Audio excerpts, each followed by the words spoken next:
orchestral du coup, et ma partie c'est le chant et le scratch. Moi c'est Aurélien, du Cacassé Orchestra toujours, et ma partie est la programmation de machines qui remplacent batteries et toutes sortes de sons bizarres. Ici normalement est assis Michael le guitariste, mais il est un peu fantôme aujourd'hui. Et là-bas sur cette chaise c'est Carole, la pianiste. Cacassé, on a commencé en 2009. 2009, donc ça commence à faire quelques années maintenant qu'on tourne avec ce projet. À la base, c'était notre claviériste qui était là. Carole est avec nous depuis 2 ans. Et on a rencontré du coup Ulysse Productions, qui est une SARL des tourneurs.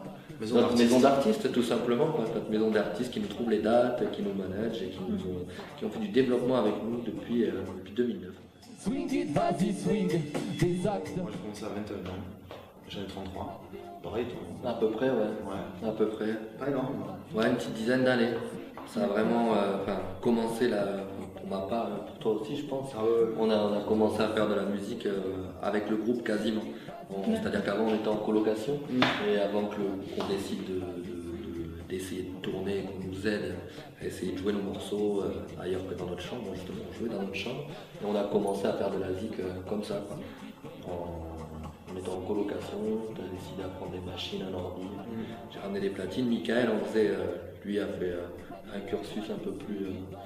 Et Carole aussi, je crois, avec le conservatoire et tout ça. Ils ont joué avant, ils sont musiciens depuis un peu plus longtemps. C'est parti, je crois qu'on s'est beaucoup. Alors, c'est vraiment soit à l'origine, c'est Julien, Michael et moi. Et on s'est beaucoup amusé dans ce qu'il expliquait là, dans l'appartement déjà, vraiment à faire des expériences musicales. Toi, Jules, tu as commencé à écrire à cette période-là, gentiment, mais c'était vraiment autour du plaisir, en fait, vraiment je crois que c'était une dynamique amicale entre nous quoi, qu'on avait. Et après, mais c'est juste que c'est au fil des rencontres, tu rencontres des gens qui te disent bon, mais c'est bien ce que vous faites, mais vous pouvez vous améliorer sur ça. Tu rencontres des gens qui te donnent plein de tuyaux, et au bout d'un moment, tu essayes de professionnaliser ça parce que c'est un joli monde quoi, dans lequel tu as envie d'œuvrer. Tu proposes, t'as quelque chose à proposer, tu crées. Sur le texte, ça va partir de coups de gueule comme tout simplement de choses, le coup de cœur, exactement, c'est celui-là que je cherchais. Ça va partir de coups de gueule sur l'album qu'on a sorti l'année dernière. Il y a un titre comme Culture Pub qui est dedans, et celui-là c'était une réaction assez spontanée à tous les mots publicitaires qu'on peut prendre. Même ici dans nos petites campagnes, on est quand même assez visuellement stimulé, on va dire. Et donc du coup, ça a été une petite réponse, parce que ça fait aussi la musique et l'art sert à ça aussi quoi. Et après des coups de cœur, je chante toujours que je suis content de jouer avec mes potes et que j'aime ma chérie, plein de choses comme ça quoi. Ça marche aussi. Et la composition, c'est moi qui gérons ça. Et là pour le coup, c'est vraiment une dialectique qu'on a entre nous deux, où à des moments c'est lui qui va arriver avec une idée et on va se greffer dessus, on va essayer de la mûrir ensemble. Et d'autres moments où c'est moi qui arrive avec une proposition et on se fait des petits échanges. Carole aussi, elle propose des petites lignes de piano aussi. C'est une idée qui est un peu mise dans le pot commun, tu vois. Et par-dessus, t'as Michael qui est pas mal sur l'écriture et moi je suis pas mal sur la phase production. Pop, hip-hop, swing, non plus trop swing, hip-hop, c'est du hip-hop. Et dans lequel on va essayer d'aller un peu dans une branche swing à un moment, dans une branche un peu funk à un moment, rock dans un autre moment, groove. C'est live, parce que c'est joué par des musiciens déjà, c'est pas la formule hip-hop dont on a l'habitude ou l'idée, bien qu'il y ait beaucoup de groupes qui jouent de plus en plus comme ça maintenant. C'est-à-dire qu'on a Oreille qui nous envoie des bandes, comme font à peu près tous les rappeurs, mais par-dessus ça, tu as un piano qui joue live, guitare ou basse qui joue dessus, et on a vraiment une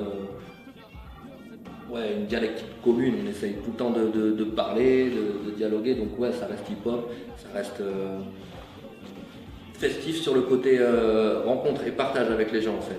Cette festif souvent c'est du ska festif des années 90, c'est pas vraiment ce qu'on fait, mais par contre il y a vraiment on veut partager des émotions et des moments avec les gens. En fait, c'est jamais facile en vrai. On fait pas du tout les mecs qui pleurent parce qu'on est aidés justement et on travaille main dans la main avec Ulysse dont je parlais avant, là, notre maison d'artistes. Et ça a pas été, pour nous, ça a été facile par rapport à plein d'autres groupes sur le côté avoir accès à. Tout à l'heure, tu parlais de coups de main sur des gens qui nous ont aidés à nous dire tiens, sur scène, tu pourras avoir ces idées-là, en studio, tu pourras avoir. Tu as cette envie, ben, tu peux faire comme ça. Et du coup, ils nous trouvent nos concerts, ils sont toujours de bons conseils pour nous aider à développer nos idées ou à nous amener d'autres qu'on a envie de développer. Et du coup, pour ça, nous, ça a été une vraie chance parce qu'on compare à plein de copains qui font tout seuls, déjà juste appeler une salle et dire bonjour, j'aimerais jouer là. D'accord, salut. Donc nous, ça, on n'a plus à s'en occuper. Donc ouais, c'est une facilité. Après, quand tu dis on a un groupe qui marche bien, dans l'autre, c'est sûr, je ne sais pas s'il y a beaucoup d'autres groupes comme nous qui tournent autant. On fait quand même beaucoup de dates à l'année, mais ça reste toujours un équilibre. On arrive à se Oh là, je pense que c'est variable. C'est la géométrie variable. C'est le meilleur, bien sûr. C'est le nom de notre album. Moi, mon meilleur souvenir de scène, putain. Je crois Fusion Festival. Ouais, Fusion Festival en Allemagne.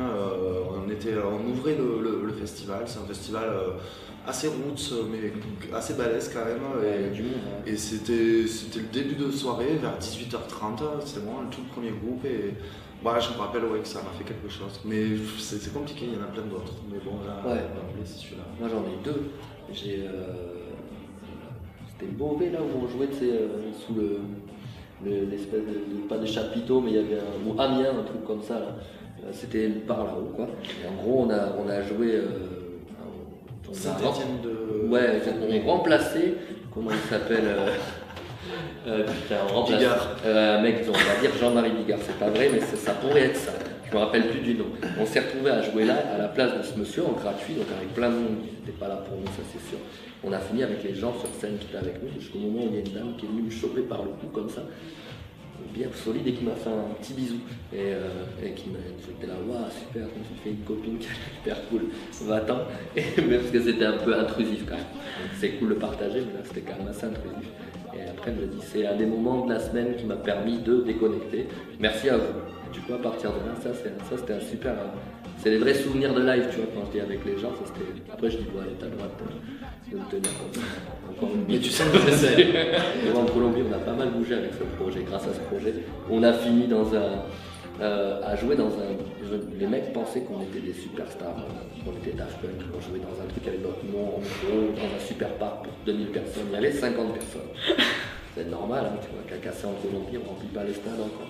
Et du coup, à la fin, tu as deux mamies qui se sont levées et qui sont arrivées à la fin. Tout le long, c'était comme ça. Et à la fin, ils sont levés. C'était là, hey, Chimba. Et ça, c'est un super souvenir d'avoir des 70, 80 ans qui étaient là, qui dansent, donc qui ne comprennent pas un mot de ce que tu fais. Ils prennent juste ce que tu donnes. Je parle beaucoup, mais c'est beau. Partez du principe que vous ne savez rien et que vous pouvez toujours apprendre. Ouais, ça, c'est un putain de bon conseil. Ouais. Parce que, et puis surtout c'est très vrai. Franchement, t'apprends tout le temps, beaucoup, énormément avec les gens. N'hésitez pas à déconstruire et à reconstruire derrière. Quand ça te saoule, zap, soupape lorsque tu captes qu'on a le clap de fin. Le clap de fin. Clap de fin quand ça te saoule, zap, soupape lorsque tu captes qu'on a le clap de fin. Qui a le clap de fin?